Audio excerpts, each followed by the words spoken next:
Hi everyone, and welcome back to another video.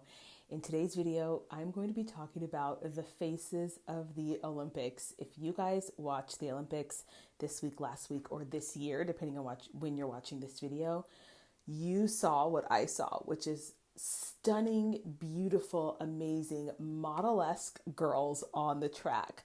I have seen so many TikToks talking about why do all the track girls look like models?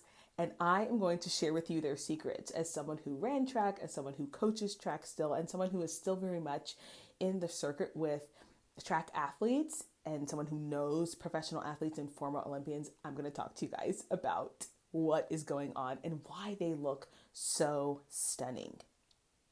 Okay, first and foremost, these girls, when you see them, are at the peak of their health. If there's one thing I want you to remember from this, it is that health is beauty.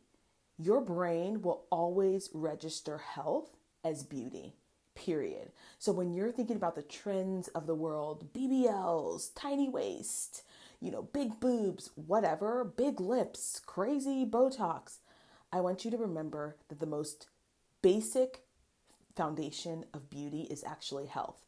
And so that's what we're seeing on display, is the display of peak health. And it's not like you guys all have seen these bodybuilders and they're super lean and they call themselves health and fitness, right? No, those girls could not run a lap in 59 seconds if you ask them to, let alone 48, right?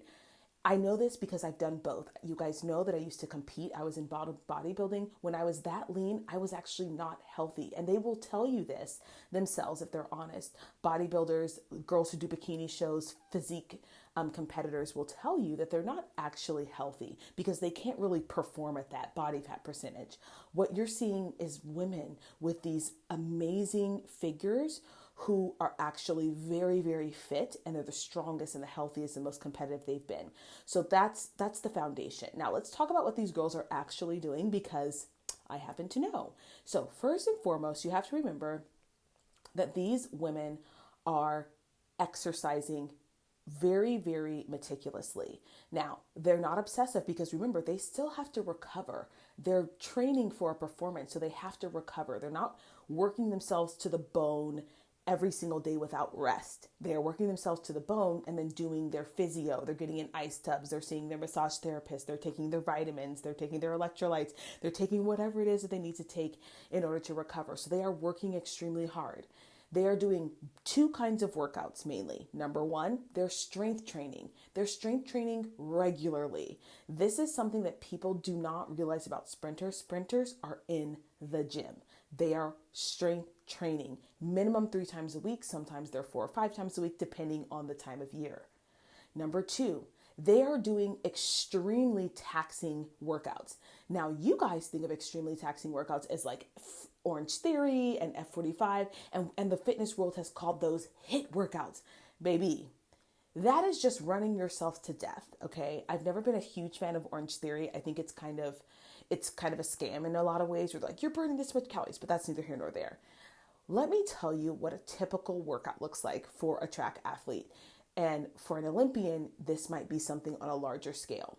But the principles remain the same. So number one, they get to practice. They might chat for a little bit, drink their water, their Gatorade, eat a protein bar. They're going to do a warm-up. Their warm-up is going to consist of drills.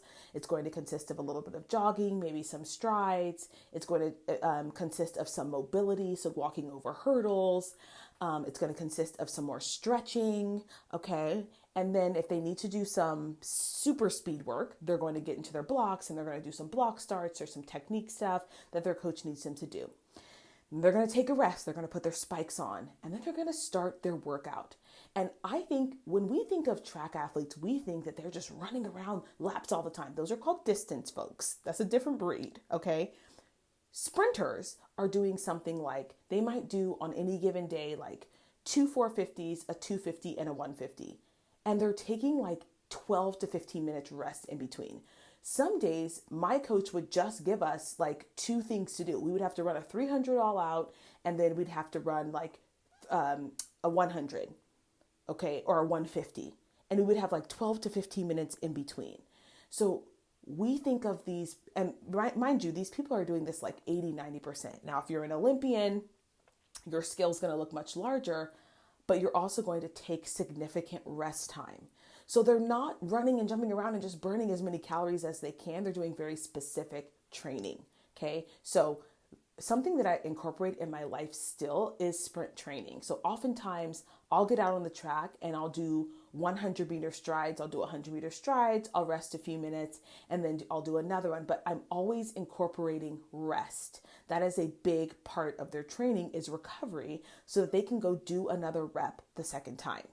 Now, that's number one, is their training. Number two, these girls are outside. They're outside. So they're getting a ton of vitamin D. In addition, they're drinking water, a ton of water with electrolytes. So their skin is absolutely purified, not only from the sun, because if you guys didn't know, the sun actually helps clear up your skin. They're getting vitamin D, they're radiating from the inside out, and their skin is purified also from their water that they're drinking. They are consuming a ton of water and flushing their body. Number three, they are resting. These people take their sleep very seriously. If you guys haven't heard, the 16-year-old Quincy Wilson, who's a boy, by the way, an actual boy, not a young man, he's a boy, said that he goes to bed at 9 o'clock at night. You better believe that these women are doing the exact same thing. They are getting deep sleep. They take their sleep seriously. Okay? They're not staying out late. They're not drinking alcohol. I can tell you that right now, they're not.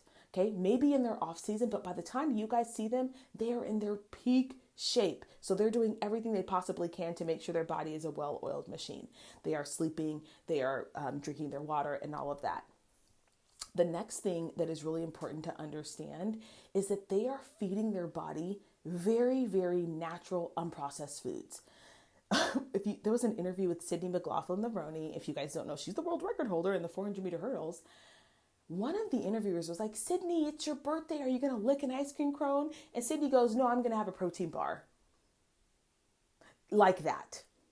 That is what these women are doing for this particular part of their life. Now, this is not to say that they are, doing this year round, because there's a time and a place. Track athletes usually have they usually lean out a little bit for their season. So yeah, this is not new. This is not, something where they're doing this year round necessarily, although some of them might be. Some of them may be strict year round like this. But, Sydney McLaughlin-Levrone said, I'm not having ice cream on my birthday because it's the day before the 400-meter hurdles. I'm going to go ahead and have a protein bar. So that's the level of dedication and discipline that you're looking at. They're eating natural, whole, nutrient-dense foods to the best of their ability. Now, I know the food in the Olympic Village was absolute trash. You better believe that that's not what they preferred to eat. Okay? Just saying. Now, last but not least, you have to remember that these people are the best in their countries. So what you're also seeing is a natural glow of confidence. And you can have that too, actually. When these people have done things that other people may have thought were impossible, and they have done things that they themselves have thought to be impossible. And so when they're walking out there, you're also seeing them glowing from the inside out and confidence from the inside out, because they are confident in what they've done, what they can do on the track, and they've done hard things. One of the best ways to boost your confidence is to do challenging things. That is how you start to glow from the inside out. A lot of people think that, okay, if I'm just fit, then I'll be confident. No. There are a lot of people who I've spoken to, and myself, I've experienced this as well. When I was competing, because the competition was about the way that I looked, I was very insecure. But these track girls are not really worried about what they look like. They're worried about whether or not they can perform. And there is an innate sort of confidence that comes with that, because they're not relying on their body to look a certain way. They are knowing that their body is going to perform a certain way because of all the things that they've done. So it is really this beauty that you're seeing from the inside out, from the confidence that they have. They are Olympians, okay? They are the best of the best in the world at what they do. And that's something to be confident about and to be proud of.